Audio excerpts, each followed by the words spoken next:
छौं परमेश्वरलाई महिमा भएको होस् र हाम्रो विषयवस्तु सबैलाई थाहा छ हामी शिक्षामा छौं यो शिक्षा लिडरशिप लेभलको शिक्षा हो र तपाईहरु धेरै जना जवान हुनुहुन्छ कतिलाई अहिलेको निम्ति काम लाग्न सक्छ र कतिको निम्ति भविष्यको लागि यो शिक्षाले कसरी सेवामा आफ्नो वरदानलाई चिन्ने र मिलेर सहकार्य गर्ने भन्ने त्यो कुरामा मद्दत गर्न सक्छ भन्ने मलाई लागेको छ। त्यसैले हाम्रो विषयवस्तु रहेको छ सेवाका 5 वरदानहरू। यसलाई विभिन्न शब्द चलाइएको छ। आत्मिक अगुवापनका 5 वरदान पनि भन्न मिल्छ। त्यसै गरिकन 5-fold मिनिस्ट्री अंग्रेजीमा 5 वटा भएको कारणले गर्दाखेरि 5-fold मिनिस्ट्री पनि भनिएको छ। पञ्चदलीय सेवा 5 पत्रे सेवा विभिन्न भए पनि अंग्रेजी शब्द सायद हाम्रो त्यो टाइटलमा पनि 5-fold भएको कारणले त्यसैलाई प्रयोग गर्नेछौं। फेरि पनि हामी सदा जस्तै हाम्रो मुख्य पदबाट सुरु गर्नेछौं र आजको दिनमा म प्रेरितहरूको बारेमा हामीले गएको हप्तामा हेरेका थियौं र आजको दिनमा प्रेरितको भाग 2 को रूपमा हुनेछ र अलिकति गहिराईमा म यो प्रेरित चाहिँ आधुनिक अवस्थामा कसरी प्रेरितहरूले विभिन्न तवरले सेवा गर्नु भएको छ भनेर करिब 200 वर्ष अगाडिदेखिको इतिहास जोड्न चाहन्छु र ताकि गएको हप्तामा मैले सैद्धान्तिक तवरले जुन कुरा बताएको थिएँ प्रेरितको सेवाको बारेमा यो कुरा तपाईले व्यावहारिक तवरले अलिकति गहिराईमा विस्तृत रूपमा थाहा पाउनु हुनेछ। मिशनरीहरूको जीवन मिशनरी चाहिँ प्रेरितको अर्को एउटा पर्यायवाची शब्द हो। त्यो कारणले गर्दाखेरि हामीले मिशनरीहरूको महान मिशनरीहरूको जीवनबाट पनि हेर्नेछौं र प्रेरितहरू आज पनि सेवामा चाहिँ परमेश्वरले चलाइराख्नु भएको छ र भविष्यमा पनि चलाउनु हुनेछ भन्ने कुरा हामी हेर्नेछौं। त्यसैले हामी हाम्रो पदबाट पहिला सुरु गरौँ है त। एफिसी 4 अध्यायको 11 पद तपाईसँग छ भने हामी सबैजना मिलेर सँगसँगै यो पदलाई मिलेर पढ्नेछौं। सँगसँगै हामी पढ्नेछौं ल। प्रेरित 4 अध्यायको 11 पद सँगसँगै है त। 1 2 3। अनि वहाँका वरदानहरू चाहिँ यिनै थिए कि कोही प्रेरितहरू, कोही अगमवक्ताहरू, कोही प्रचारकहरू, कोही मण्डलीका पास्टरहरू र कोही शिक्षकहरू बनुन्। हामीले यो 5 वटा वरदानलाई यहाँ हेरिसकेका छौं। तपाईहरु कतिजना नयाँ हुनुहुन्छ भने हामीले परमेश्वरले मण्डलीलाई दिशानिर्देश गर्नको निम्ति, परमेश्वरको राज्यमा मानिसहरूलाई तालिम दिनको निम्ति परमेश्वरले 5 किसिमका वरदानहरू मण्डलीमा राखिदिनु भएको छ भनेर हेरिराखेका छौं। बुढी औँलालाई हामीले प्रेरित भनेका थियौं। यो चोर औँलालाई हामीले अगमवक्ता भनेर भनेका थियौं। यो राजा औँलालाई अलिकति सबैभन्दा अग्लो भएको कारणले गर्दाखेरि प्रचार गर्नलाई अगाडि जाने भएको कारणले प्रचारक भनेर हामीले हेरेका थियौं। त्यसै गरिकन यो साइली औँलालाई धर्मविधिहरू सञ्चालन गर्ने व्यक्ति भएको कारणले गर्दाखेरि पास्टरसँग भनेर हेरेका थियौं र अर्को सानो अनि कान्छी औँला चाहिँ शिक्षक भनेर हेरेका थियौं र कसैले चाहिँ शिक्षक सानो भए पनि कानसँग जोडिएको छ, यसरी कान भित्रसम्म छिर्न सक्छ, अर्थात् उनले सिकाएको कारणले, उनले बोलेको कारणले गर्दाखेरि मानिसहरूले यसलाई आत्मसात गर्छन् र हृदयमा स्वीकार गर्छन् भनेर हामीले हेरेका थियौं। त्यसैले बुझ्नको निम्ति यो 5 वटा वरदानको विषयमा हेरिराखेका छौं। आजको दिनमा हामी आधुनिक समयमा रहेका मिशनरीहरूको विषयमा कुराकानी गर्नेछौं। स्क्रिन शेयरको निम्ति सायद मलाई युगेशले सहायता गर्दै हुनुहुन्छ। के भयो भाइ, तपाईले मलाई को होस्ट बनाउनु भएपछि मात्रै मैले स्क्रिन शेयर गर्न सक्ने रहेछ। सिमोन भाइ तपाईले त्यो खोल्दिनु होला ताकि मैले स्क्रिन शेयर गर्न सक्ने छु, नत्र मेरो शेयर गर्ने मौका मैले पाइनँ। हजुर दाजु कोर्स भइसक्नु भयो हजुर। Okay, thank you. हामीले यो पद पढिसकेका छौं र अब हामी सिधै महान मिशनरीहरू वा यो आधुनिक संसारमा पनि केवल पावलको दिनहरुमा, बाइबलको दिनहरुमा मात्रै होइन तर अहिले पनि परमेश्वरले कसरी मिशनरीहरूलाई वा प्रेरितहरूलाई यो वरदानलाई मण्डलीमा क्रियाशील राख्नु भएको छ भन्ने कुराको एउटा नमुनाको रूपमा हेर्नेछौं। अर्को क्लिप हेर्नेछौं है त। विलियम केरी को बारेमा एकछिन हामी कुराकानी गरौँ। विलियम केरी, यो पिक्चर तपाईले सायद विभिन्न ठाउँमा देख्नु भएको हुन सक्छ र विलियम केरी चाहिँ बेलायतको नागरिक हो। लन्डन उहाँको देश। 1761 मा उहाँको जन्म भएको हो र उहाँको मृत्यु चाहिँ 1834 मा उहाँको मृत्यु भयो। अनि उहाँलाई मानिसहरूले पुरानो पेसाको कुराकानी गर्ने भने उहाँ जुत्ता बनाउने व्यक्ति हुनुहुन्थ्यो, कारखानामा काम गर्नुहुन्थ्यो, जुत्ता कारखानामा। तर उहाँ चाहिँ जब मिसन फिल्डमा आउनुभयो उहाँको परिचय एकदमै गजबको छ र उहाँ बेलायतबाट विशेष गरिकन इन्डियामा आएर परमेश्वरको राज्यको वृद्धि र विकासको निम्ति सुसमाचारलाई लिएर आउने प्रबल रूपमा, हुन त इन्डियामा प्रभु येशूको आफ्नै चेला थोमा पनि आएर प्रचार गरेको 2000 वर्ष अगाडि नै भनेर हामीले इतिहासमा पढ्छौं। तर आधुनिक मण्डली इतिहासमा चाहिँ यो विलियम केरी जो कलकत्तामा आउनुभयो, कलकत्ताको चाहिँ विशेष गरिकन बंगाली भाषा बोल्ने मानिसहरूको एउटा बाहुल्यता भएको ठाउँ हो त्यो। कालीको पूजा गर्ने, कम्युनिजम को हिसाबले एकदमै कम्युनिस्ट सरकार धेरै वर्षसम्म जितिराखेको ठाउँको रूपमा पनि हामी उनको बारेमा अरू कुराहरू हेर्नेछौँ। पुरानो पेशा उनको जुत्ता बनाउने व्यक्ति भनेर हामी चिन्छौँ भने तर प्रभु येशूको सेवामा आइसकेपछि यो महान प्रेरित मिशनरी चाहिँ प्रेरितको पर्यायवाची शब्द हो भनेर तपाईले बुझ्नु होला। र आधुनिक जमानामा मिशनरीहरू को त्यो शब्दले चाहिँ प्रेरितको सेवकाईलाई बताउँछ। अब हुन त प्रेरितको सेवकाई भन्नु र मिशनरी भन्नु एउटै नै हो, अलिकति फरक चाहिँ छ। तर तपाईले यी व्यक्तिहरूको बारेमा हेर्नुभयो भने उनीहरू पक्का एउटा प्रेरितीय सेवामा थिए भनेर तपाईले बुझ्न सक्नुहुन्छ। अब विलियम केरीले जब सेवामा आउनुभयो उहाँलाई मण्डली इतिहासमा, आधुनिक मण्डली इतिहासमा फादर अफ मोडर्न मिशन्स वा आधुनिक मिशनको पिता भनेर उहाँलाई चिनिन्छ। उहाँ सेवा गर्दाखेरि उहाँको केही विशेषताहरू छ। उहाँले भारतको विशेष गरिकन 40 वटा भाषा सिक्नुभयो र 40 वटा भाषा सिकेको कारणले गर्दाखेरि कतिपय भाषाको त उहाँ प्रोफेसर पनि बन्नुभयो। जस्तै संस्कृत भाषाको विज्ञ हुनुहुन्थ्यो र श्रीरामपुर बाइबल कलेजमा जो अहिले छ श्रीरामपुर कलेज त्यो युनिभर्सिटीमा उहाँले संस्कृत पढाउनुहुन्थ्यो, बंगाली हिन्दी पढाउनुहुन्थ्यो, अंग्रेजी पढाउनुहुन्थ्यो। त्यसैले एकदमै मल्टी गिफ्टेड एकजना भाषा चाहिँ एक्सपर्ट एकजना विज्ञको रूपमा हामी उहाँलाई पाउँछौँ। र उहाँकै कारणले गर्दाखेरि 40 वटा भन्दा बढी भाषामा बाइबलको अनुवाद गर्ने काम उहाँले गर्नुभयो। त्यो मध्ये हामीले नेपालीमा हाम्रो नयाँ करार जो छ त्यो नयाँ करार पनि पहिलो पटक अनुवाद गर्ने व्यक्ति भनेको विलियम केरी नै हो। उहाँले 1821 मा, नोट गर्नु होला, 1821 मा उहाँले, हामीले यो एडी को कुराकानी गर्दैछौँ, नयाँ करारलाई अनुवाद गर्नुभयो। पछि पुरानो र नयाँ करारको पुरै ठेली अनुवाद गर्ने काम चाहिँ हाम्रो पादरी गंगा प्रसाद प्रधानले गर्नुभएको छ। हामी पछि त्यो विषयमा हेर्नेछौँ। त्यसैले उहाँ लेखक हुनुहुन्छ, एकदमै लेखकको रूपमा चिर परिचित हुनुभयो। उहाँले जुन पाठ्य पुस्तकहरू लेख्नुभयो, व्याकरण सम्बन्धी शब्दकोशहरूको बारेमा, भर्खरै त्यो स्कुलको पढ्नुपर्छ भन्ने मान्यता बढिराखेको बेलामा उहाँ चाहिँ शिक्षाविदको रूपमा पनि चिनिनुहुन्छ संसारमा, मिशन इतिहासमा पनि, भारतमा पनि।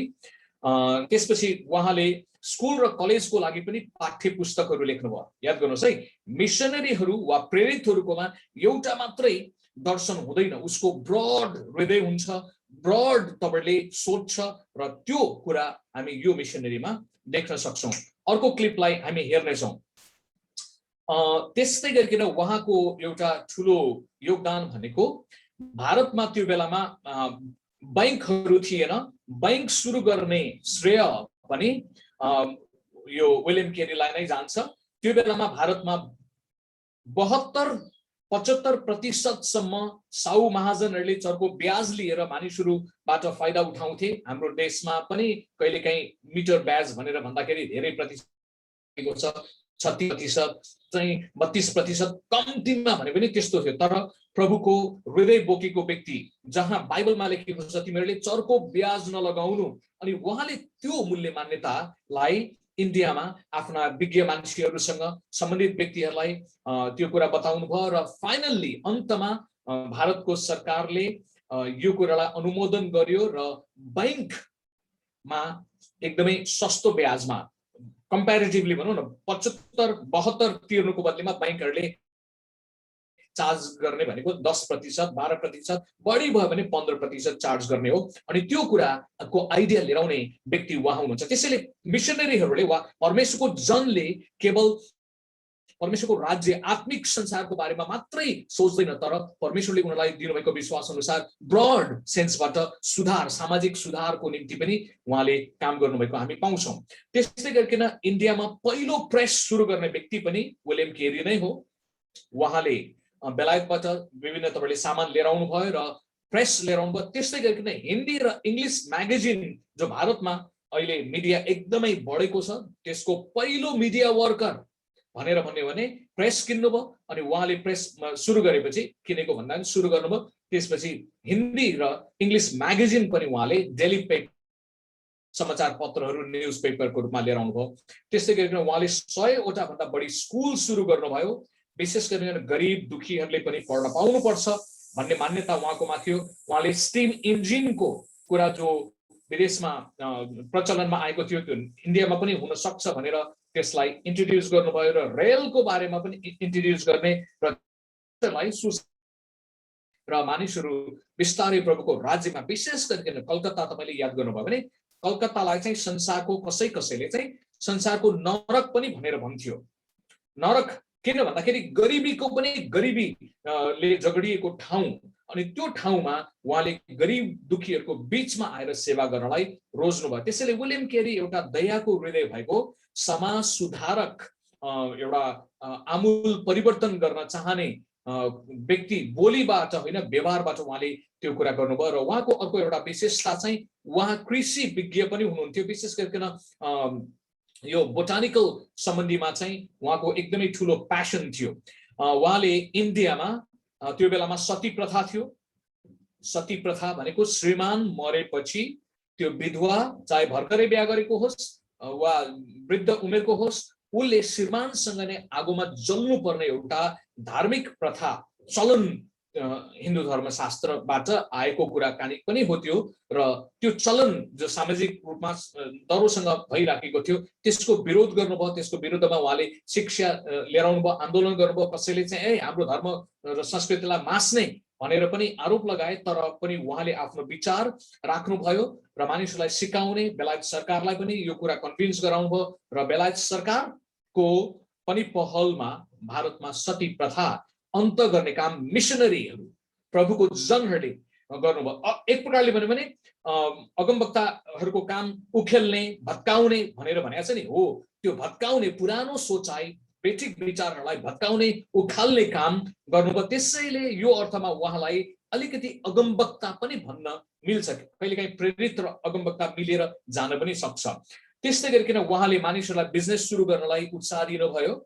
एग्रिकल्चरको विषयमा, आर्ट्स साइन्सको बारेमा उहाँ आफै पनि रुचि भएको कारणले गर्दाखेरि मानिसहरूलाई साँच्चै नै केवल आत्मिक तौरले मात्र होइन, शारीरिक तौरले पनि उनीहरूको उन्नति प्रगति होस् भन्ने हिसाबमा उहाँले काम गर्नुभयो। उहाँले सुरु गर्नुभएको विश्वविद्यालय मध्ये अहिले पहिलो विश्वविद्यालय श्रीरामपुर युनिभर्सिटी भनेर कलकत्तामा जो छ, अनि सायद नेपालको कतिपय व्यक्तिहरू त्यहाँ पढ्नु भएको छ। त्यसमा चाहिँ सेकुलर पनि छ, बाइबल थियोलोजिकल पनि छ। दुवै सरकारको तर्फबाट एकदमै मान्यता प्राप्त युनिभर्सिटी हो। हाम्रो टियु भने जस्तै त्यहाँको श्रीरामपुर चाहिँ पहिलो युनिभर्सिटी हो भारतको निम्ति। यो सुरु गर्ने प्रेरितले हो वा विलियम केरीले, प्रभुको महान एकजना सेवकले गर्नुभएको। हामी अर्को कुरालाई हेर्नेछौँ।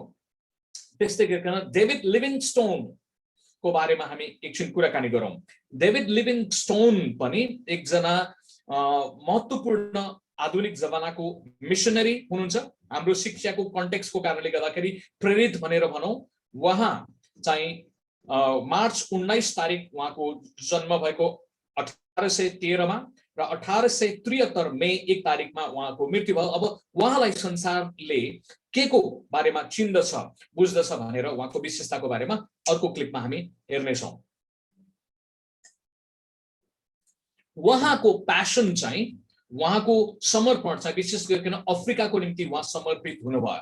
अफ्रिकाको लागि प्रेरित, आफ्नो देश हो बेलायतकै हो, उहाँ पनि बेलायतलाई उहाँले छोडेर उहाँ अफ्रिकामा जानुभयो र विशेष गरिकन उहाँ चाहिँ सुरुमा चाहिँ एउटा कटन फ्याक्ट्रीमा काम गर्ने गरिब केटोको रूपमा परिचित छ। उहाँले 10 वर्षको उमेरमा, 10 वर्षको कलिलो उमेरमा दिनमा 12 घण्टाको दरले कटन फ्याक्ट्री वा कपासको फ्याक्ट्रीमा काम गर्नुहुन्थ्यो, परिवारलाई हातमुख जोड्नको निम्ति भनौँ न। अनि तर पछि उहाँले पढ्ने मौका पाउनुभयो। परमेश्वरको अनुग्रह कृपाका कुराहरू बाट उहाँ बढ्दै जाँदाखेरि उहाँको चाहिँ अफ्रिकामा ठुलो देन हामी देख्छौँ। महत्त्वपूर्ण सुसमाचार प्रचार गर्ने, परमेश्वरको राज्य कुराहरूलाई चाहिँ विशेष गरिकन उहाँको ससुरा चाहिँ साउथ अफ्रिकामा जानुभएको थियो, जहाँ चाहिँ हिरा बढी पाइन्छ, अफ्रिकाको धनी ठाउँ। त्यही भएर यो गोरा मूलका मानिसहरू युरोपबाट आएर त्यसलाई लिने, क्याप्चर गर्ने काम पनि गर्यो। साउथ अफ्रिका चाहिँ धनी ठाउँ, ससुरा चाहिँ धनी ठाउँमा जानुभयो, त्यहाँ सेवाकाई गर्नुभयो, राम्रो तपाईँले। तर उहाँ चाहिँ ससुराबाट पनि प्रभावित भएको कारणले गर्दाखेरि होइन, म चाहिँ अलिकति गरिब मुलुकहरूमा जान्छु, गरिब ठाउँहरूमा गएर सेवा गर्छु भन्ने उहाँको सोचाइ थियो। र त्यसैले उहाँ चाहिँ इस्ट अफ्रिकातिर, प्राय युगान्डा, रुवान्डा, यो नाइल नदीको आसपासका जहाँ चाहिँ भिक्टोरिया फलहरू छ त्यो एरियाको के अरे भिक्टोरिया लेक छ, त्यतातिर उहाँ लाग्नुभयो, इस्ट अफ्रिकातिर, गरिब राष्ट्रहरूतिर। उहाँको एउटा विशेषता चाहिँ त्यो बेलामा अफ्रिकाका कालो जातिका मानिसहरूलाई किनेर वा दास प्रथा, किनेर दास बनाउने चलन थियो। युरोपमा, अमेरिकामा, इन्डियासम्म पनि बेलायती सरकार थियो अनि बेलायतका मानिसहरूले त्यो अफ्रिकाका यी नोकरहरूलाई किन्ने चलन थियो है त्यो बेलासम्म पनि। साउथ इन्डियातिर तपाईँले हेर्नुभयो धेरै कालो कालो मान्छेहरू तपाईँले देख्नुहुन्छ। त्यसको एउटा इतिहासलाई खोज्दै जाने हो भने उताबाट दासको रूपमा किनेर लिएर आएका ती काला जातिहरू, गोरा मान्छेहरूले चाहिँ हामी विशिष्ट जाति हो, परमेश्वरले हामीलाई विशेष तपाईँले बनाउनु भएको, त्यसैले यो कालो चाहिँ नोकर नै हो, यो तलको हो भनेर दबाउने, एउटा सेतोले धेरै दबाउने एउटा चलन थियो। तर यो किन्ने काम चाहिँ कसले गर्थ्यो भने तपाईँले प्राय बाइबलमा पनि यसको छनक पाउनुहुन्छ। बाइबलमा मिस्रीहरूले युसुफलाई किनेर लगेको तपाईँले देख्नुहुन्छ नि, त्यो चाहिँ मिडल इस्टतिर प्राय यो मुसलमानहरू जो छ तिनीहरूले चाहिँ अरबतिरबाट आएर अफ्रिकाका गरिब मान्छेहरूलाई किन्ने, भेडा बाख्रालाई जस्तै, गाई बस्तुलाई जस्तै किनेर लगेर विभिन्न धनी मानिसहरूलाई बेच्ने एउटा ठुलो राम्रो बिजनेस थियो त्यो बेलाको निम्ति। तर यो व्यक्तिले देखेपछि, डेभिड लिभिङस्टोनले देखेपछि होइन, यो कुरा बाइबल विपरीत छ। परमेश्वरको स्वरूपमा सृष्टि गरिएका मानिसहरूलाई हामीले किनबेच गरेर, बोका बाख्रा जस्तै किनबेच गरेर, भैँसी नागा किनेको जस्तै गरिकन किनबेच गर्नु हुँदैन। यो चाहिँ परमेश्वरको वचनको विरुद्धमा छ भन्ने कुरा उहाँले आवाज उठाउनुभयो। अनि उहाँले यो अर्को एकजना पत्रकार साथीसँग पनि सेयर गर्नुभयो। त्यो पत्रकारले पनि यो आवाजलाई बेलायत सरकारकोमा पुर्याइदियो र बेलायतले पनि हो यो चाहिँ अन्याय हो, यो चाहिँ ठिक छैन भनेर आवाज उठाउनुभयो र झन्डै झन्डै यो ब्ल्याक स्लेभ्सहरू किनबेच गर्ने कुरामा पनि उहाँले रोक्ने काम गर्नुभएको हामी पाउँछौँ। र धेरै मान्छेले, धनी मान्छेहरूले त विरोध गर्यो, किनभने बिजनेसम्यानहरूले विरोध गर्ने भयो र धनी मान्छेहरूले पनि विरोध गर्यो, नोकर राख्न पाउनुपर्छ भन्ने कुरो। तर उहाँले यो आवाज उठाउनुभयो। यो अर्थमा अगमवक्ताको कुरा पनि त्यहाँ जोडिएको देखिन्छ। तपाईँले बाइबलमा हेर्नु भने पाउलले कहिले पनि यो नोकरहरू राख्ने, कमारा राख्ने, दास प्रथा राख्ने कुराको विरोध चाहिँ गरेन, किनभने त्यो बेलामा एकदमै हेभी ड्युटी 2000 वर्ष अगाडि नोकरहरू किनेर राख्नु चाहिँ सामान्य थियो।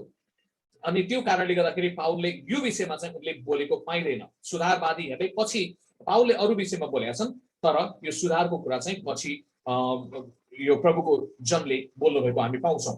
त्यस्तै गरिकन उहाँ चाहिँ भूगोलको एउटा जियोग्राफी प्रति उहाँको हार्ट थियो, हृदय थियो, यात्रा गर्ने एडभेन्चरस टाइपको मान्छे।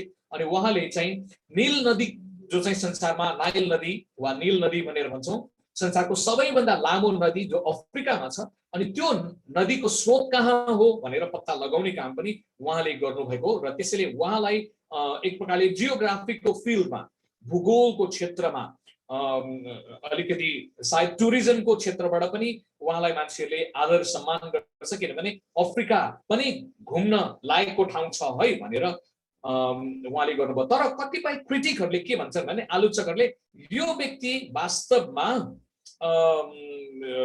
यो मिसनरी काम थोरै गर्यो, प्रचार प्रसार थोरै गर्यो, यो घुमन्ते फिरन्ते हो, यो एडभेन्चरस मान्छे हो भन्ने कुरा पनि गर्नेहरूले गर्छन्। तर पनि हामीले हेर्दै गयौँ भने उनले जो लगानी गर्यो सुसमाचार येशूको नाउँमा जाने र थोरै भए पनि त्यो लगानी गर्यो अनि अहिले तपाईले हेर्नु भने त्यो कारणले गर्दाखेरि पछि धेरै मानिसहरू प्रभुको सेवामा त्यहाँ गए र अहिले तपाईले हेर्नु हो भने ती जंगली अवस्थामा बसेका मान्छेहरूको मासु खाने मान्छेहरू अफ्रिकी मान्छेहरू एक आपसमा एउटा गाउँ र अर्को गाउँ, एउटा जाति र अर्को जाति काटाकाट गर्ने, टाउको बोकेर झुन्डाएर हिँड्ने र मासु पकाएर पनि खाने मान्छेहरू परिवर्तन भए र प्रभुको सेवामा आए।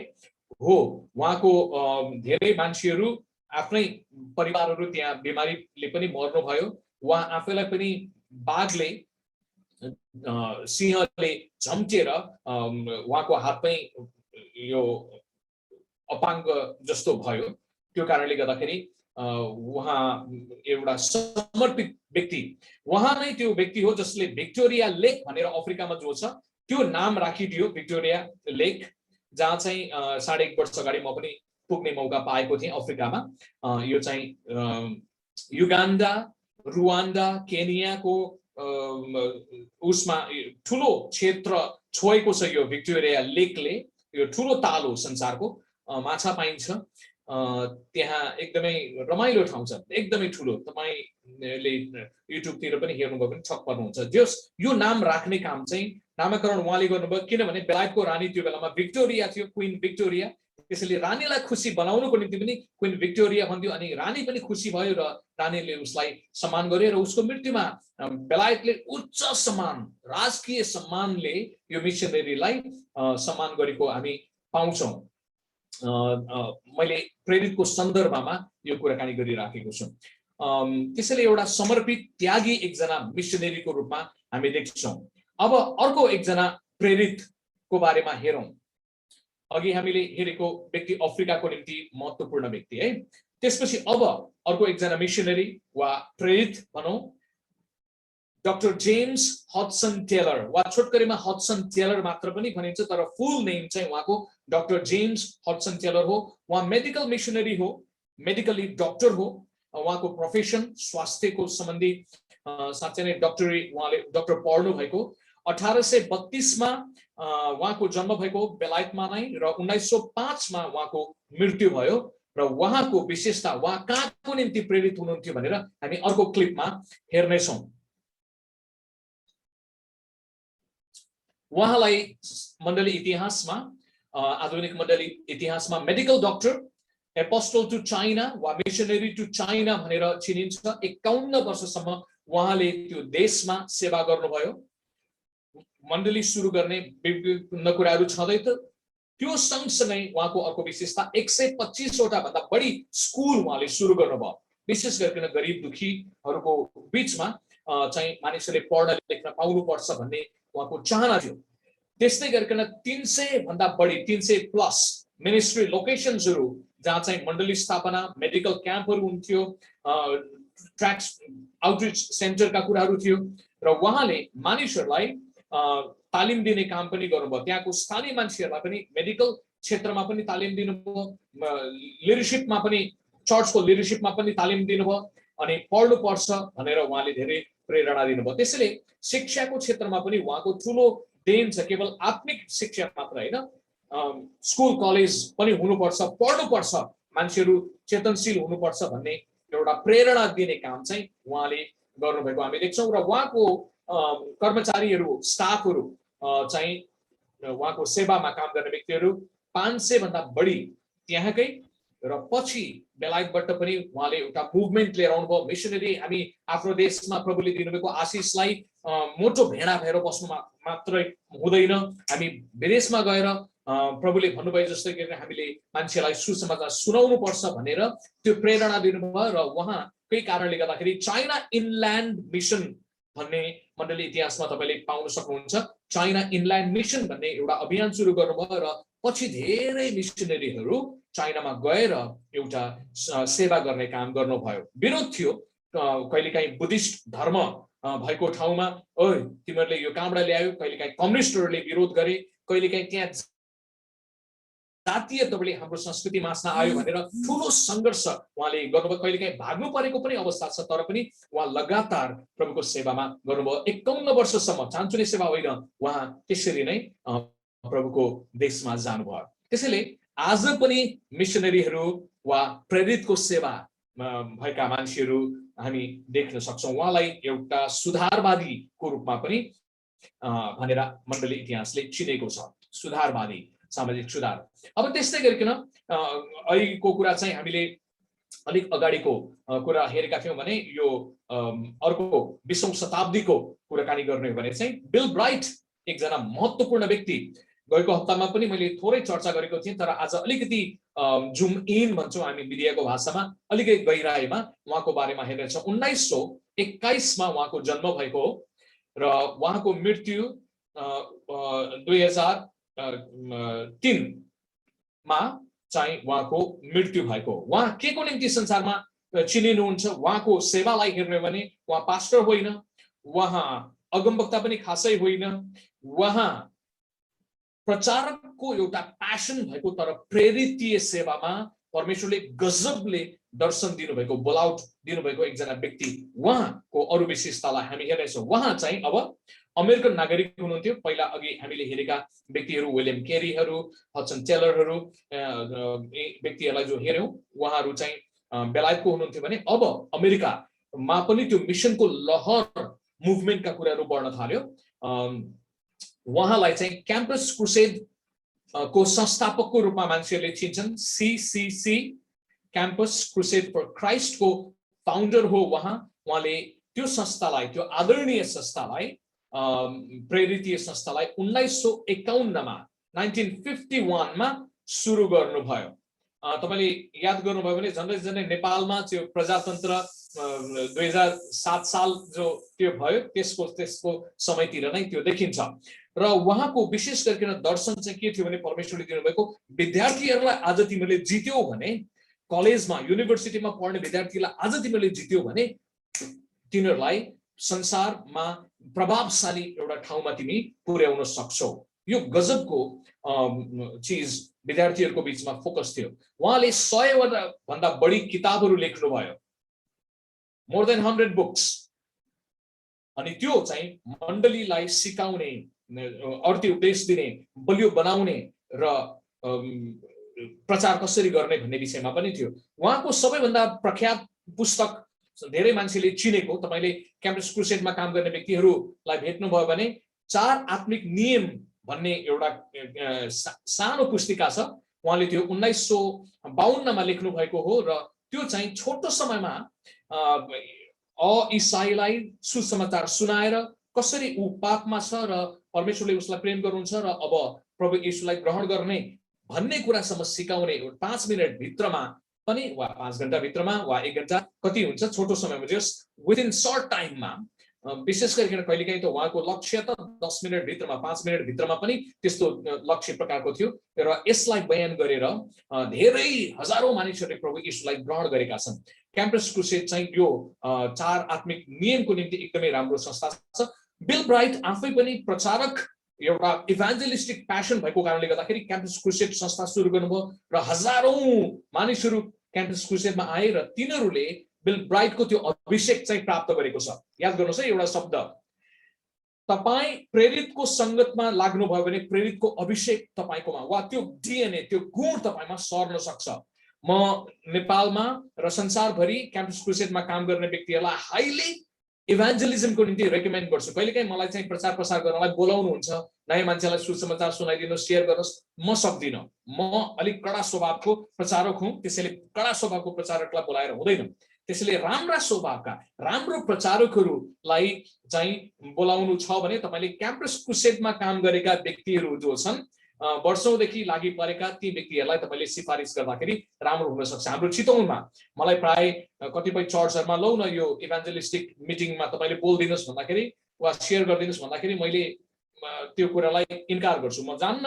र बरु त्यसको बदलीमा हाम्रो जयराज रेमी एकजना मगर जयराज रेमी मगर भाइ हुनुहुन्छ, हामी सँगै बाइबल कलेजमा पढाउँछौं, अनि सतल लामा पनि हुनुहुन्छ, उहाँहरुको नाम म सिफारिस गरेर पठाइदिन्छु। तपाईहरुलाई बाइ द वे सिमोन भाइ, तपाईलाई इभान्जेलिजमको बारेमा टिचिङ ट्रेनिङ दिने मन छ भने क्याम्पस क्रुसेडको पृष्ठभूमि बोकेका मान्छेहरु प्र्याक्टिकली उनीहरु दिमागमा मात्र हैन तर लाइफमा एक्सपिरियन्सको साथमा उनीहरुले सिकाउन सक्छन्। र अरु व्यक्तिहरुलाई पनि म यहीँबाट भन्न चाहन्छु, क्याम्पस क्रुसेडबाट तालिम प्राप्त गरेका र क्याम्पस क्रुसेडमा नै इभान्जेलिस्टिक प्यासनमा लागेका व्यक्तिहरु सायद आज चाहिँ ती व्यक्तिहरु पास्टरको रूपमा सेवा गर्दै हुनुहुन्छ, ती व्यक्तिहरु चाहिँ हाइली म रेकमेन्ड गर्न चाहन्छु।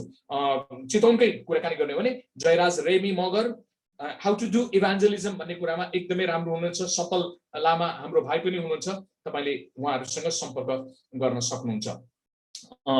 त्यसैले अर्को एउटा बिल ब्राइटको अर्को एउटा महत्त्वपूर्ण विशेषता, उहाँले जीसस फिल्म भन्ने विचार गर्नुभयो र केही व्यक्तिहरुसँग कुराकानी गरेर क्याम्पस क्रुसेडको तर्फबाट नै जीसस फिल्म बनाउनु भयो। म तपाईलाई सोध्न चाहन्छु, तपाईहरु अहिले हामी यो स्क्रिनलाई उ गरेर अफ गरेर कति जनाले जीसस फिल्म हेर्नु भएको छ? मलाई हात उठाएर देखाइदिनुस् न ल। जीसस फिल्म, येशूको फिल्म कति जनाले हेर्नु भएको छ? यसो हात उठाउनुस् त, हेरेको जतिले। एकछिन अरूलाई पनि हेर्दै गर्छु म। तपाईहरुको कति जनाको भिडियो अफ छ? कृपा गरिकन अन भावे राम्रो हुन्थ्यो। परमेश्वरले तपाईको सुन्दर मुहार दिनु भएको छ। यो कालो घुम्टो लगाउँदाखेरि चाहिँ अलिकति कता कता यो विकासे घुम्टो जस्तो लाग्यो के।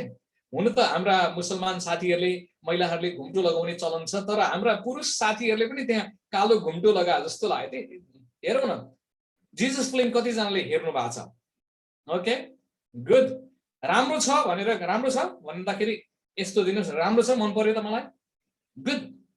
परमेश्वरले बिल ब्राइटलाई यो फिल्म बनाउने भिजन दिनुभयो, दर्शन दिनुभयो र उहाँले केही व्यक्तिहरुसँग कुराकानी गरेर हो महँगो छ र यो बनाउनु भयो र अहिले त्यो फिल्म संसारको सबैभन्दा बढी भाषामा अनुवाद भएको, सबैभन्दा बढी मान्छेले हेरेको, सबैभन्दा त्यसले अवार्ड पनि पाएको है, ठुलो एउटा अवार्ड पनि पाएको छ। र येशू प्रभुको त्यो समयको जस्तो प्रकारको छ, लुकाको पुस्तक अन्तर्गत रहेर त्यो फिल्म बनाएर चलचित्रबाट नै उहाँले संसारलाई यो कुरा देखाइदिनु भयो र हजारौं लाखौं मानिसहरूले प्रभु येशूलाई यो फिल्म हेरेर ग्रहण गरेका छन् र प्रभुलाई चिनेका पनि छन्। तपाईहरुको अवस्था के छ मलाई थाहा छैन। तपाईहरु मध्ये कोही चाहिँ फिल्म हेरेर यो जीसस फिल्म हेरेर विश्वासमा आएको भन्ने छ भने यसो हात उठाइदिनुस् न, मलाई त्यो पनि इन्ट्रेस्टिङ हुन सक्थ्यो। कोही छ त जीसस फिल्म हेरेर म प्रभुमा यो हेरेर विश्वासमा आएको भन्ने कोही छ त? ओके, हात उठे जस्तो देखियो है कसैको। गुड, परमेश्वरलाई महिमा भएको होस्। र फेरि पनि म जोड्न चाहन्छु, प्रेरितहरुको हृदय फराकिलो हुन्छ उनीहरुको भिजनमा, दर्शनमा। पास्टर एउटा जतन गरेर बस्ने, आफ्नो बगालको मात्रै जतन गर्ने व्यक्ति हुन सक्छ भने प्रेरितको सेवामा परमेश्वरले ब्रड हिसाबले धेरै प्रकारको क्षेत्रमा हात हाल्ने मन दिन सक्नुहुन्छ। यो गिफ्टिङ हो। अलराउन्डर हुन सक्छन् वा मल्टी भिजन, धेरै कुराहरुमा परमेश्वरले त्यो कुरा दिन सक्नुहुन्छ। पावललाई तपाईले हेर्नुभयो भने पावल कोरिन्थमा गएको छ, चर्च सुरु गरे, उलाई त्यतिमा मात्र चित्त बुझ्दैन। उ त्यसपछि फिलिप्पीमा गएको छ, त्यसपछि क्रेटमा गएको छ, त्यसपछि लुस्त्रामा पुगे। सबैहरु एक ठाउँमा बसिराख्ने, एउटै कुरामा सन्तुष्ट भएर त्यो परमेश्वरले दिनुभएको वरदान हो। उनीहरु धेरै वायरहरु कनेक्ट भइरा हुन्छ, त्यो प्रेरित एक गिफ्ट हो। त्यसैले प्रेरितको कारणले गर्दाखेरि मण्डलीमा ताजापना आउँछ, नयाँ कुरा आउँछ। पास्टर मात्रै भयो भने त्यो ताजापना, न्यूनेस लाउन सक्छ।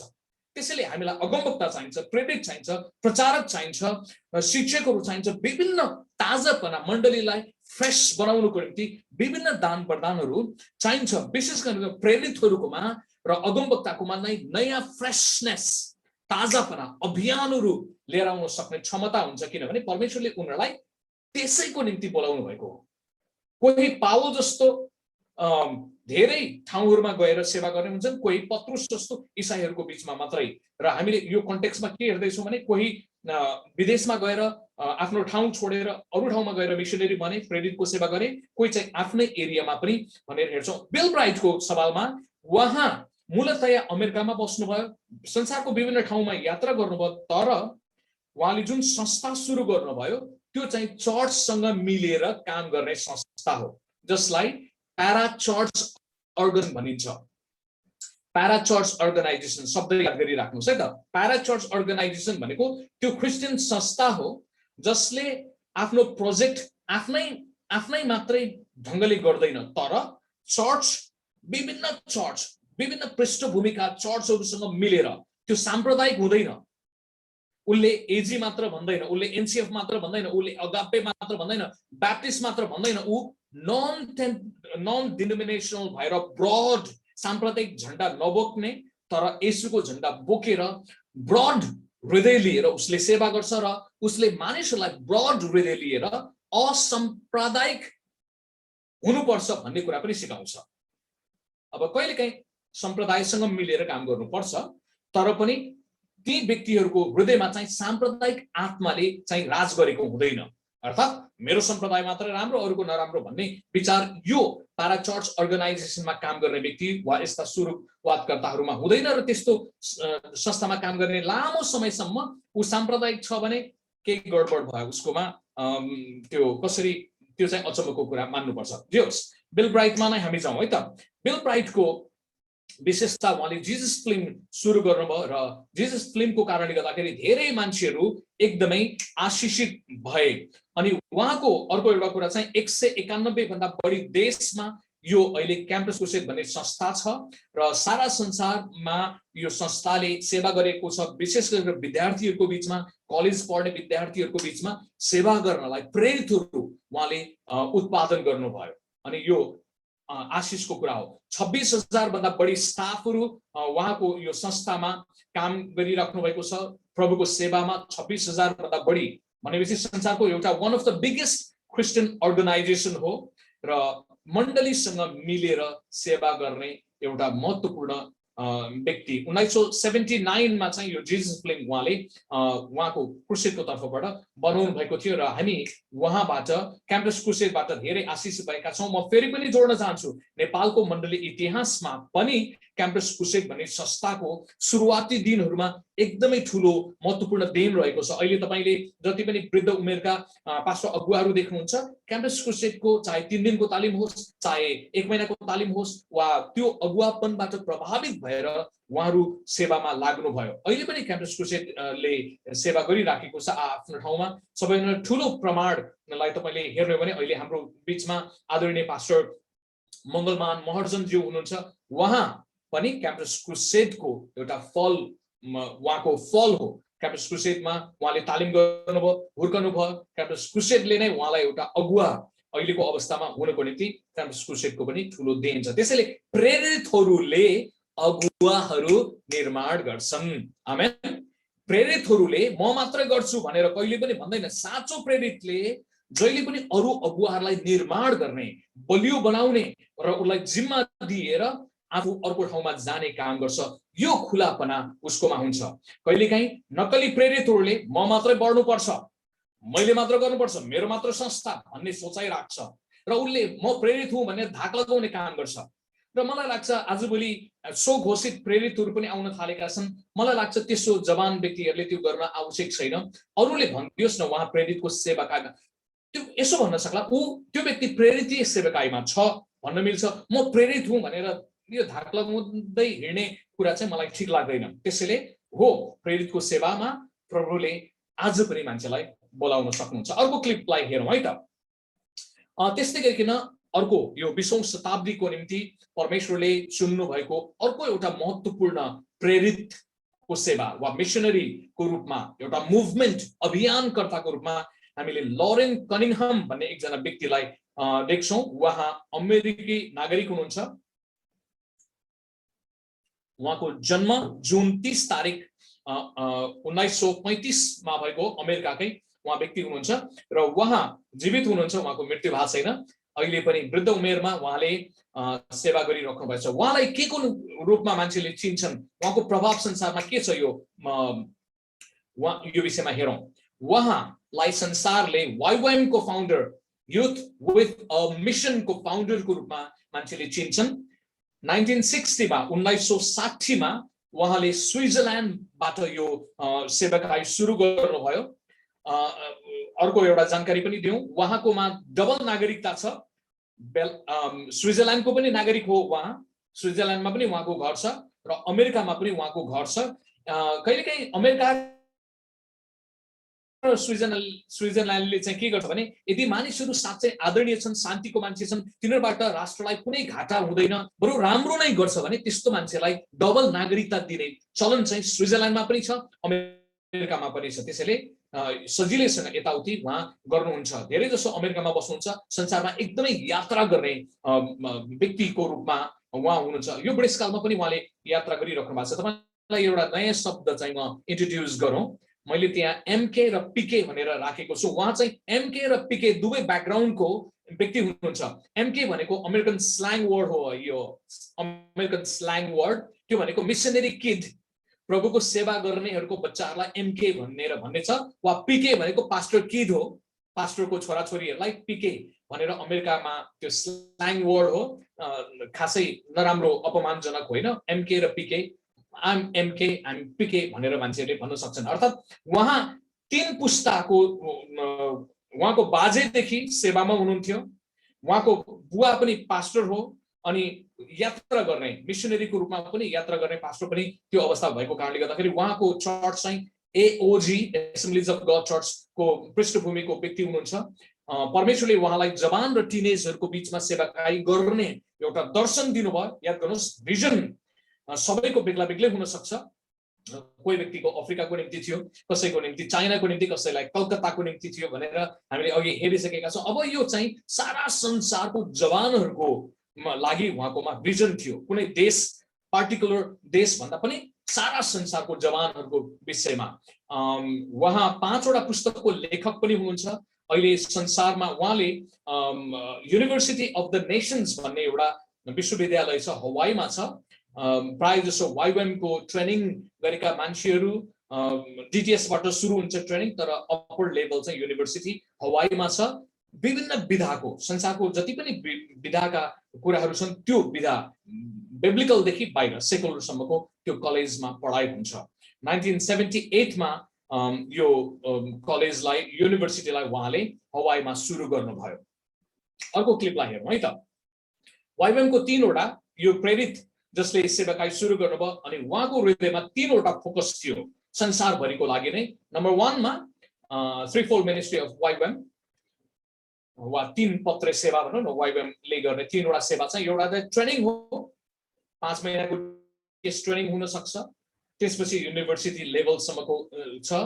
BTS लेभलको जो मान्छेहरूले 4 वर्षको पढाइ गर्छ, त्यही ट्रेनिङ चाहिँ YWAM ले 9 महिनामा कम्प्लिट गरेर सक्छ। एकदमै हेभी इन्डक्टिभ बाइबल स्टडी हुन्छ, SBS भने नेपालमा पनि छ। इन्डक्टिभ बाइबल स्टडी पोखरामा त्यो चल्छ। अहिले चाहिँ कोभिडको कारणले गर्दाखेरि, यो बन्दको कारणले गर्दाखेरि त्यो पनि इफेक्टेड भएको छ। जो संसारको विभिन्न ठाउँमा त्यो तपाईले पाउन सक्नुहुन्छ।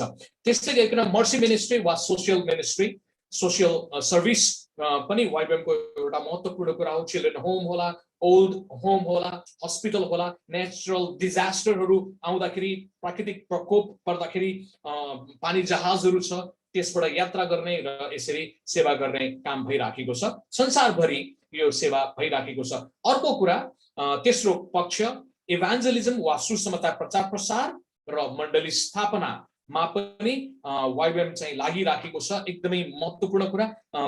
यो केवल प्रेरितको रूपमा उहाँले मात्रै गर्नु भएन, तर उहाँले धेरै मान्छेलाई YWAM मा आउने अवसर दिनुभयो, ढोका खोलिदिनु भयो र हजारौं मानिसहरू यसरी प्रभुको सेवामा छन्। अहिले तपाईले याद गर्नुभयो भने उहाँले 5 वटा किताब लेख्नु भएको छ। उहाँ ट्राभलिङ स्पिकर, मोटिभेसनल स्पिकरको रूपमा इन्टरनेसनल लेभलको स्पिकर हुनुहुन्छ।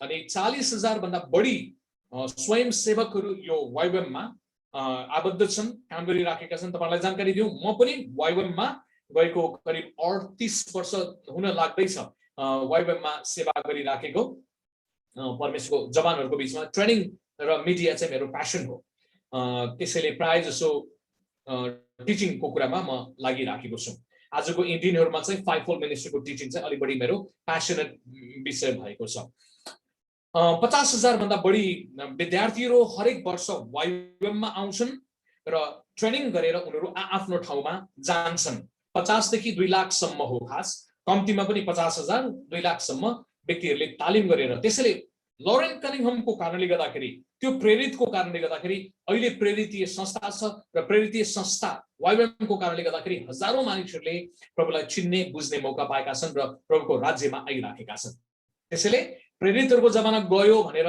हाम्रो सोचाइ छ भने हामीले पुनर्विचार गर्नुपर्छ यी व्यक्तिहरूको सेवा के हो त यिनीहरू पास्टर होइन यिनीहरू अगमवक्ता होइनन् यिनीहरू मोर अफ प्रचारक पनि होइनन् यो के हो त भन्दाखेरि तपाईले यिनीहरूको सेवालाई प्रेरितको गुणहरूसँग मिल्दो देखिन्छ र प्रेरितको शब्द सेन्ट आउट भनेर मिशनरीको पनि सेन्ट आउट र एपोस्टल पनि सेन्ट आउट भनेर हामीले बुझ्न सक्छौं अर्को क्लिप हेरौं हाम्रो समय निकै जाँदैछ अर्को एकजना महत्त्वपूर्ण व्यक्ति जर्ज वर्बर कतिजनाले जर्ज वर्बरको बारेमा सुन्नु भएको छ तपाईको हात हेर्न चाहन्छु म यसो हेरौं न जर्ज वर्बरको नाम कतिजनाले सुन्नु भएको छ भने यसो हात उठाइदिनुस् न कोही हुनुहुन्छ कतिजनाको फेरि घुम्टो लागेको छ है टेक्निकल घुम्टो लागेको छ तपाईहरुको अनुहारमा तपाईहरुको यति राम्रो ह्यापी फेस छ प्रभुले बनाउनु भएको तपाई छोपेर राख्नुहुन्छ अलि खोलेको राम्रो नि त धेरै समय पनि होइन कसैले चिन्नु भएको छ जर्ज वर्बरलाई छैन वाउ आई एम सरप्राइज्ड एक दुई जनाले मात्रै ओके त्यही भएर पनि तपाई तालिममा आउनु भएको होला हैन यो कक्षामा आउनु भएको होला सिक्न बुझ्नको निम्ति नै जर्ज वर्बर चाहिँ संसारमा उहाँको जन्मको बारेमा हेरौं 1938 मा उहाँको जन्म भएको जुलाई 3 तारिखमा र उहाँले 1961 मा ओएम भन्ने एउटा संस्थालाई सुरु गर्नुभयो ओएम भनेको अपरेसन मोबिलाइजेसन संसारभरि यो संस्था छ उहाँले विशेष गरेर यो सुरुवात गर्ने काम चाहिँ स्पेनमा सुरु गर्नुभएको थियो उहाँको प्यासन चाहिँ भारतमा भयो र तर संसारभरि यो संस्था चाहिँ सेवाकाईमा एकदमै लागि परिराखेको छ रोचक कुरा बिली ग्राहम जो महान प्रचारक हुनुहुन्थ्यो अनि उहाँले प्रचार गर्ने क्रममा 1953 मा उहाँले बिली ग्राहमको क्रुसेडबाट प्रभुको वचन सुन्नुभयो जर्ज वर्बरले र प्रभु येशूलाई त्यसपछि ग्रहण गर्नुभयो र बिली ग्राहमबाट प्रभावित बिली ग्राहमको त्यो इभान्जेलिस्टिक स्पिरिटले उहाँलाई छोएको देखिन्छ अनि त्यो अभिषेक केवल येशूलाई उहाँले ग्रहण मात्र गर्नु भएन जसरी बिली ग्राहमकोमा सारा संसारले प्रभुलाई चिन्नुपर्छ भन्ने त्यो बोझ थियो त्यो दर्शन उहाँकोमा सरेर गयो एउटा रोचक कुरा म तपाईलाई भोलि पर्सि पनि बताउँछु यो कुरा थपिरहन्छु तपाई जसको सेवाद्वारा प्रभुमा आउनु भएको हुन्छ नि त्यो व्यक्तिको गुण अभिषेक त्यो व्यक्तिमा सर्न सक्छ बिली ग्राहमबाट उहाँ एकदमै प्रभावित हुनुभयो बिली ग्राहमको सेवाद्वारा उहाँ प्रभुमा आउनुभयो र बिली ग्राहमको जस्तै नै सारा संसारको बारेमा त्यो स्पिरिट उहाँले लिनुभयो सबैकोमा हुन्छ हुँदैन तर जसले म त्यो कुरा चाहन्छु भनेर चाहन्छ भने त्यो हुन सक्छ पनि त्यो चाहना गर्यो भने त्यो हुन सक्छ भोलि पर्सि हामी वरदानहरू कसरी पाउन सकिन्छ भनेर अलिकति एउटा छुट्टै क्लास गरौँला तर बाइबलले हामीलाई त्यो चाहनाले गर्दाखेरि प्राप्त गर्न सकिने कुरा पनि देखाउन सक्छ र आफ्नो अगुवा जोबाट प्रभुमा उसले सिक्यो बुझ्यो बढ्यो त्यो अभिषेक चेलामा पनि सर्न सक्छ हामी पछि छुट्टै कक्षामा कुराकानी गरौँला जर्ज वर्बरको एउटा विशेषता चाहिँ विशेष गरिकन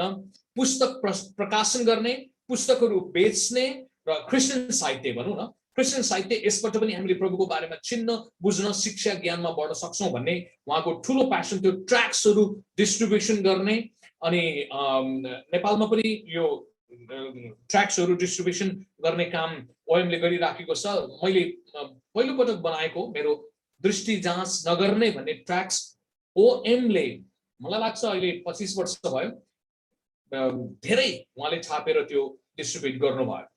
त्यसैले ओएम का मानिसहरू प्रचार प्रसारमा राम्रा छन् र यो काम गर्दै बेच्दै जीविका चलाउनु पर्छ भन्ने एउटा हिसाबमा पनि त्यो संस्था एकदमै राम्रो छ। अर्को क्लिपलाई पनि हामी हेर्नेछौँ। हाम्रो निकै समय गइराखेको छ।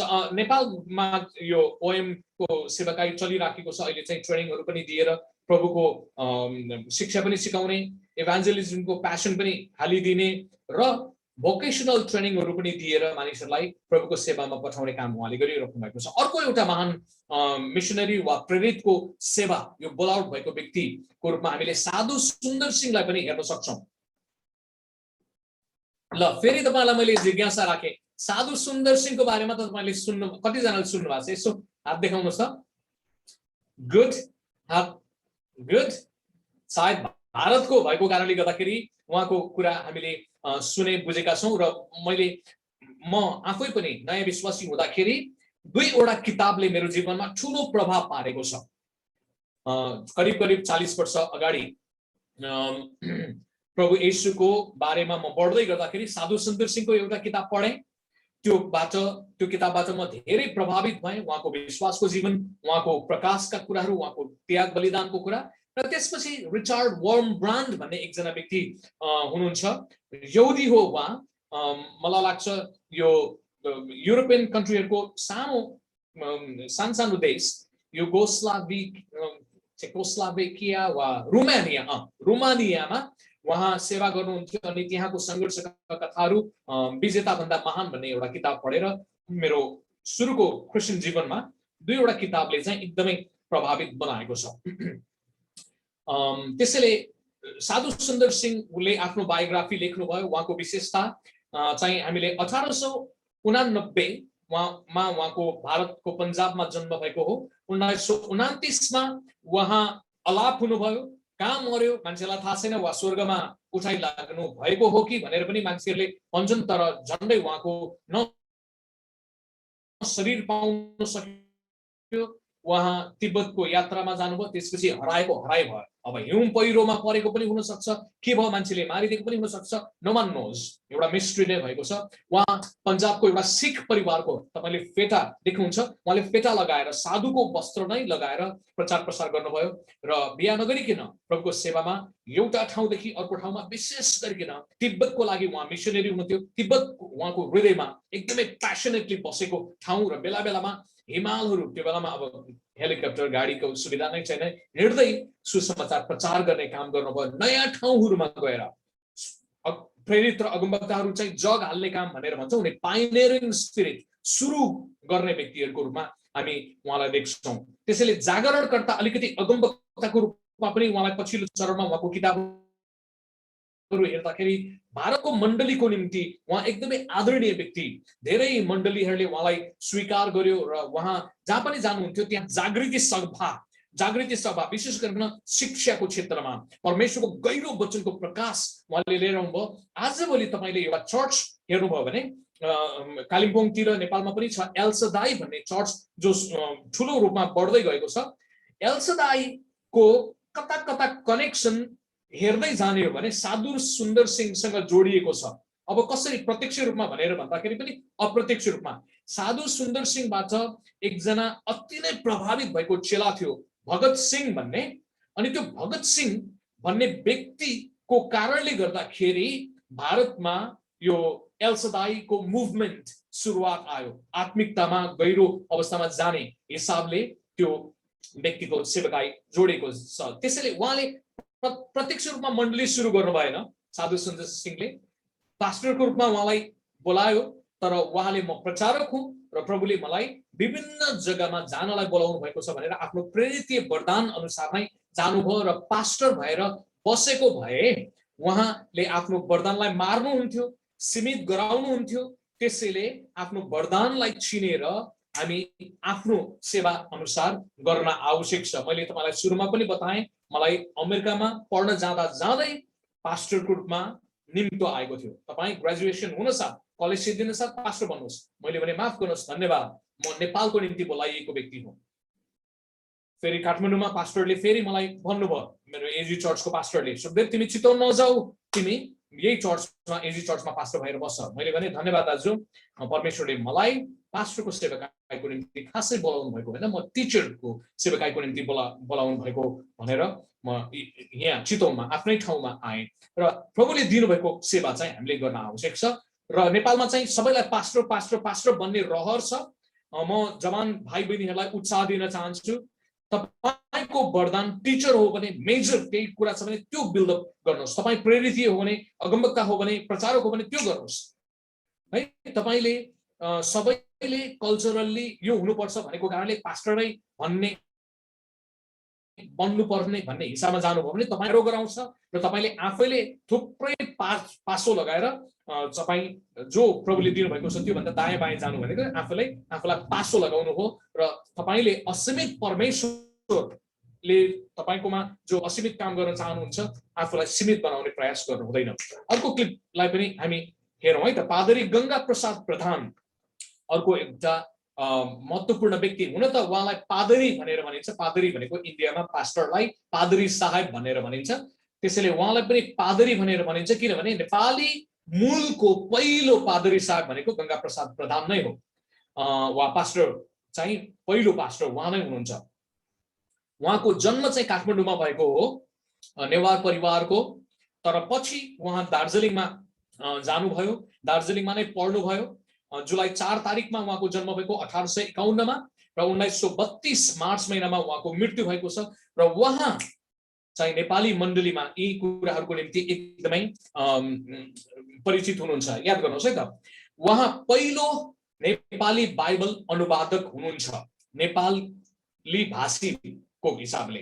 अब विलियम केरीले पहिलो नयाँ नियम अनुवाद गर्नुभयो भनेर हामीले हेरिसकेका छौँ, तर नेपाली व्यक्ति पहिलो बाइबल अनुवाद गर्ने व्यक्ति 1914 मा उहाँले पुरै बाइबल नयाँ नियम र पुरानो नियम झन्डै कति वर्ष लाग्यो, 10-12 वर्ष लाग्यो त्यो अनुवाद गर्नलाई, अनि त्यो कम्प्लिट गर्नुभएको थियो 1914 मा। त्यस्तै गरिकन उहाँ पहिलो नेपाली क्रिस्चियन लेखक हुनुहुन्छ। उहाँले जो गीत लेख्नुभयो, उहाँले किताबहरू लेख्नुभयो, अनि उहाँले पत्रिका चलाउनु भयो, मिडिया वर्कर पनि हो, पहिलो मिडिया वर्कर क्रिस्चियन भनौँ न, पहिलो क्रिस्चियन मिडिया वर्कर भन्ने भने पादरी गंगा प्रसाद प्रधानलाई हामीले हेर्नुपर्ने हुन्छ। अनि उहाँले प्रेस किन्नुभयो ब्रिटिसहरूबाट, तिनीहरू छोडेर जान खोज्दै थिए, अनि प्रेस किनेर उहाँले त्यसलाई नेपालीकरण नाम दिनुभयो। उहाँ पहिलो म्युजिक कम्पोजर पनि हुनुहुन्छ। सङ्गीत हामीले एउटा गीत गाउँछौँ, पुरानो हाम्रा अग्रजहरूले गाउने एउटा गीत के थियो भने नेपालीले गोर्खालीले मुक्ति पाउने ढोका खोलिदेऊ भनेर हामीले गीत गाउँछौँ। प्रभु अर्जी सुनिदेऊ, गोर्खालीले मुक्ति पाउने ढोका खोलिदेऊ। कति त्यो सङ्गीतमा नै कति भाव छ, कति पीडा छ। नेपालीले मुक्ति पाउनुपर्छ, परमेश्वर तपाईँले नेपालीलाई बचाउनुहोस्, गोर्खालीलाई बचाउनुहोस्, अँध्यारोबाट उज्यालोमा ल्याउनुहोस्। त्यो कति मिठो प्रार्थना छ के, त्यो सङ्गीतमा पनि कस्तो भाव छ, त्यहाँ हृदय पोखिएको छ। अनि त्यो गीत उहाँले गाउनुहुन्थ्यो। अनि त्यसैले उहाँलाई पहिलो नेपाली क्रिस्चियन सङ्गीतकार भन्न पनि मिल्छ, गीतकार भन्न मिल्छ, मिडिया पर्सन भन्न मिल्छ। हाम्रो अग्रज भनौँ गंगा प्रसाद प्रधानलाई नेपाली मण्डलीले कहिलेकाहीँ भुलेको छ। हामी अहिले चाहिँ चटकेहरूको पछि लागेका हुन्छौँ, मिठो बोल्ने गर्नेहरूको पछि लाग्छौँ, इतिहासलाई भुल्छौँ। त्यसैले प्रियहरू, हामीले इतिहासलाई भुल्नु हुँदैन। र म शिक्षकको रूपमा चाहिँ हामीले विदेशको इतिहासलाई मात्र होइन, हाम्रै नेपाली भाषी नेपालमै महत्त्वपूर्ण योगदान गर्नेहरूलाई पनि सम्झनुपर्छ। उहाँको अर्को एउटा महत्त्वपूर्ण योगदान, उहाँले म्यागजिन एउटा सुरु गर्नुभयो 1901 मा। याद गर्नुहोस् है, उहाँले गोर्खे खबर कागज भन्ने एउटा पत्रिका पनि प्रकाशनमा लिएर बस, पहिलो पत्रिकाको मालिक पनि उहाँ आफै, र उहाँले सम्पादकको रूपमा पनि गोर्खेमा सुरु गर्नुभयो।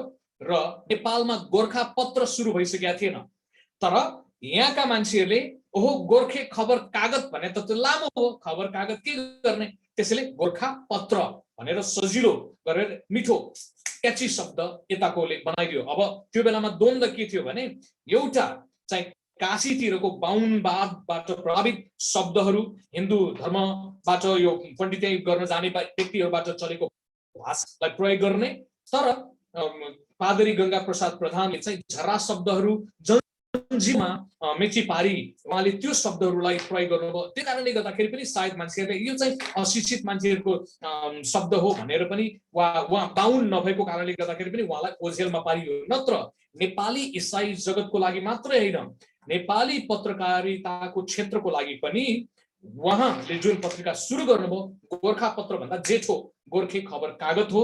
तर हाम्रा बाहुनवादी सोच भएका मान्छेहरूले हिन्दू विचारधारा भएको कारणले गर्दाखेरि पनि त्यो अन्याय गरेको छ। उनीहरूले सत्यलाई स्वीकार गर्न चाहेन। सायद क्रिस्चियन भएको कारणले होला, पादरी गंगा प्रसाद प्रधान नेवार भएको कारणले पनि होला, विभिन्न कारणले गर्दाखेरि होला, बाहुन उनी थिएनन्। त्यो कारणले गर्दाखेरि उनको कुरालाई ओझेलमा पारियो। जोस् हामी उहाँलाई सम्झन्छौँ र उहाँ पनि पादरी भनिए पनि उहाँलाई तपाईले याद गर्नुभयो भने प्रेरितीय वरदान भएको एकजना व्यक्तिको रूपमा देखिन्छ। हो, उहाँले मण्डली स्थापना गर्दै हिँड्नु भएन, तर उहाँले जुन पहिलो नेपाली पास्टरको रूपमा सुरु गर्नुभयो, हजारौं व्यक्तिहरूको निम्ति अब नेपालीहरू पनि पास्टर बन्न सक्छन्, विदेशी मात्रै पास्टर बन्ने होइन भन्ने एउटा कोसे ढुङ्गो जस्तो नै सुरुवाती चरणमा उहाँले त्यो कुरा गरिदिनु भयो। त्यसैले परमेश्वरलाई महिमा भएको होस्।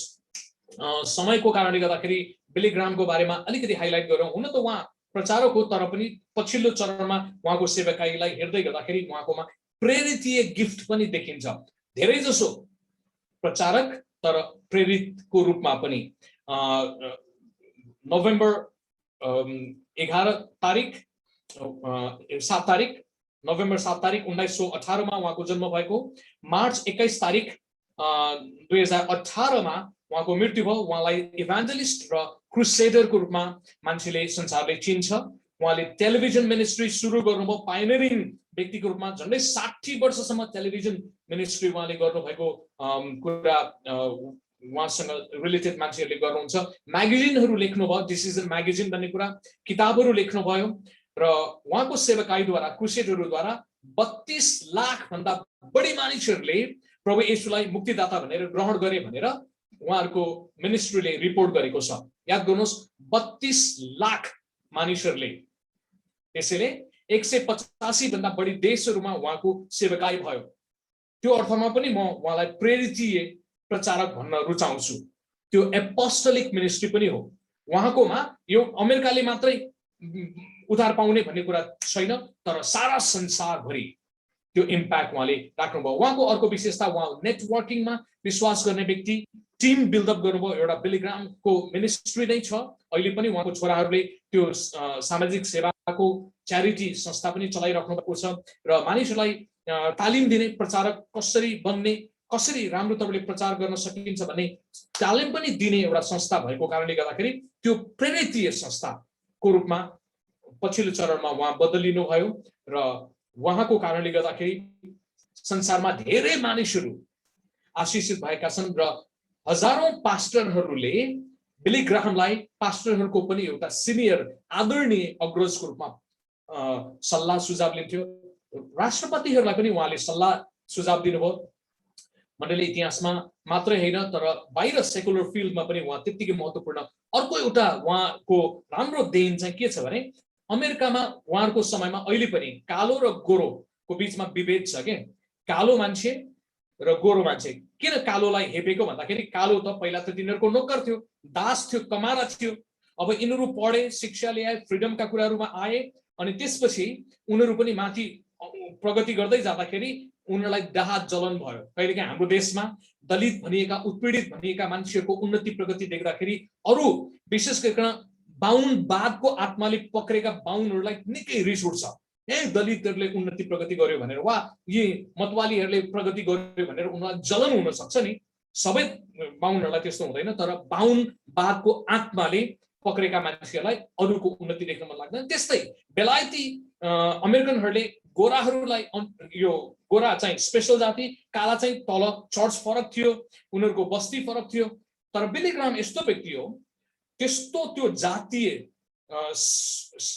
कालो र सेतोको द्वन्द्व भइराखेको बीचमा बिली ग्राहमले आफ्नो सभामा कालो एकजना व्यक्ति जो चाहिँ Martin Luther the king junior भनेर, डाक्टर मार्टिन लुथर किङ, उहाँलाई आफ्नो स्टेजमा बोल्ने मौका दिनुभयो। कति राम्रो कुरा! आफू मात्र गर्ने होइन, तर गोरोले एक प्रकारले अगमवक्ताको काम पनि गरेको म देख्छु। त्यहाँ पुरानो विचारलाई तोड्ने काम, भत्काउने काम गर्नुभयो। सारा संसारले के भनिरहेको थियो भने कालो यो नोकर हो, यो दास हुनुपर्छ, यिनीहरू माथि आउन सक्दैनन्। तर उहाँले विश्वास गरेर, भाइ आऊ, तिमी पनि मेरो टेबलबाट, मेरो स्टेजबाट नै हामी सँगसँगै मिनिस्ट्री गरौँ भनेर बेला बेलामा उहाँलाई बोल्ने मौका दिनुभयो। र मार्टिन लुथर जुनियर जसले चाहिँ यो कालोहरूलाई हेप्ने जो चलन अमेरिकामा थियो, अनि त्यो आन्दोलन उहाँले छेड्नुभयो। क्रिस्चियन हो उहाँ पनि, र उहाँ सफल हुनुभयो। त्यसैले सुरुमा YFC युथ फर क्राइस्टमा बिली ग्राहम काम गर्नुहुन्थ्यो, सेवा गर्नुहुन्थ्यो। सुरुमा उहाँ पास्टरको रूपमा पनि काम गर्नुभएको छ, तर उहाँले म पास्टर होइन, म प्रचारक हुँ, प्रभुले मलाई संसारभरिको निम्ति यो दर्शन दिनुभएको छ भनेर आफ्नो पास्टरको सेवा छोडेर प्रभुको सेवामा, प्रभुले दिनुभएको कुरामा लाग्नुभयो। त्यसैले प्रियहरू, हामीले मण्डली इतिहासबाट यो व्यक्तिहरूको जीवनबाट सिक्ने कुरा चाहिँ हाम्रो वरदान चिन्ने र हाम्रो वरदान जे छ त्यो अनुसार खुरुखुरु लाग्दाखेरि यसैमा उन्नति छ, प्रगति छ, र हामी सुरक्षित प्रभुमा हुनुपर्छ। हाम्रो पदबाट होइन, हामीलाई मान्छेले यो भन्दियो त्यो भन्दियो भनेर होइन।